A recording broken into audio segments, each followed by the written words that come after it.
Oil prices have dropped significantly since last summer. So have the prices of metals.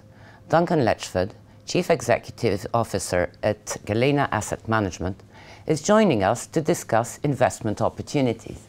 Duncan, good afternoon. Good afternoon. Thank you for inviting me. Duncan, the price of commodities has dropped enormously since last summer. What are the perspectives?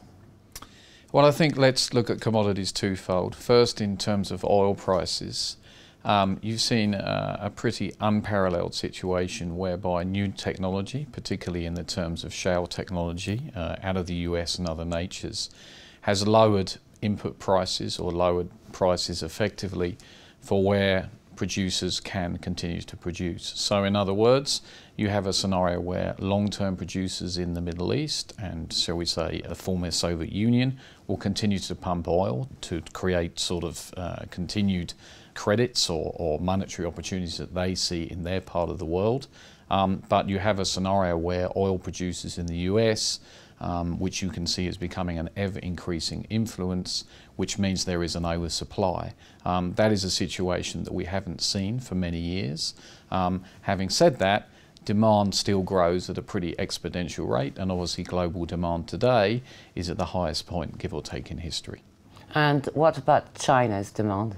China's demand continues to grow. You know, I think one of the big mistakes that people have made in commodity markets over the last 10 years is to underestimate the compounding effect that China has.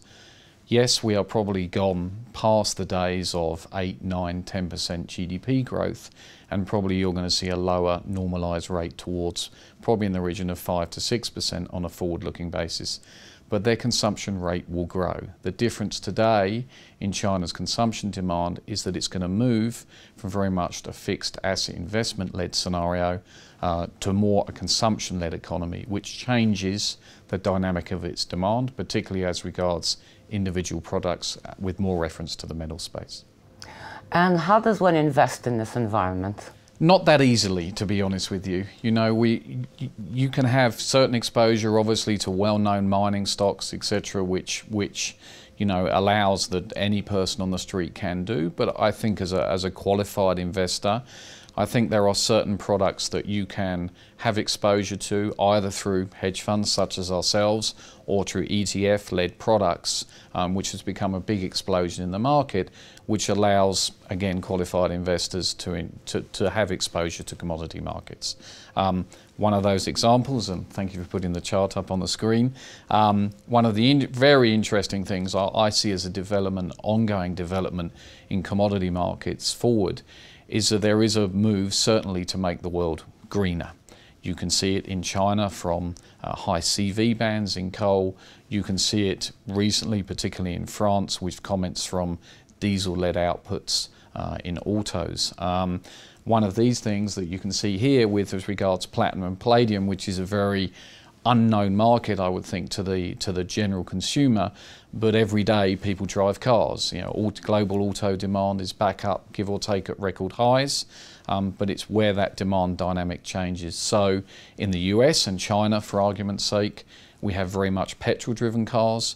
Within that, the catalytic converter is very much palladium usage, but here in Europe, we have a scenario where you have diesel-driven cars in the majority, which is very platinum-led as regards a catalytic converter.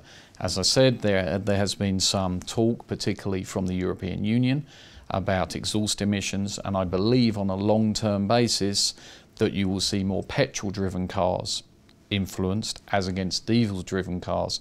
That also fits in with a lower oil price for longer scenario because input costs become lower. And as you can see from the chart on my right, you can see that palladium has trended upwards towards platinum on a long-term basis. I believe that trend will continue. Duncan, you run one of the very few trade finance funds. What is the attractiveness of this class? I think first and foremost, it's a misunderstood class. At the end of the day, with a world that is searching for yield across the board, you have a scenario where simply by financing a product moving from producer to consumer, you can yield in the region of between 4.5% and sometimes 7 or 8% by financing those cargoes. the default rate on this product is extremely low. We know that on a long-term business, and we can see it in our returns today. It is extremely steady.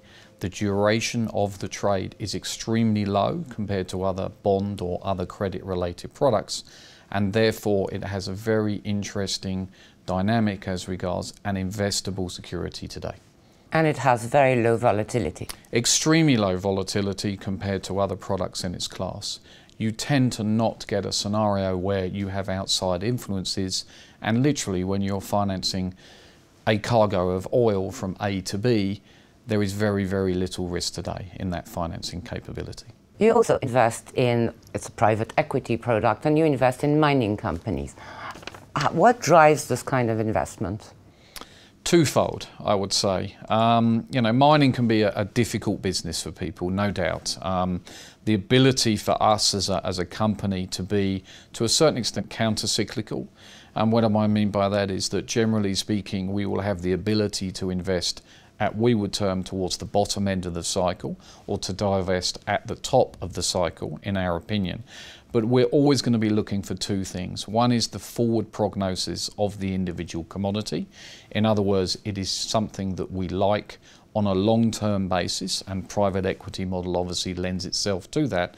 And importantly, where we feel as a company that either through our technical expertise or through our management expertise, that we can make a difference.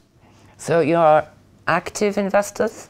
I wouldn't say activists, no. I would like to say that if we, we've owned and operated mines, we've understood mining, obviously being involved in commodities business for a number of years. Therefore, that expertise allows us to make subtle changes, I would say, at management level, where we're not going to go into a company and shout from the rooftops and say, you have to do this and I have to do that. Because we may not be right, but I think it's more of a partnership, which is exactly what a private equity scenario should be. Duncan, thank you very much for joining us today. You're welcome. Thank you very much.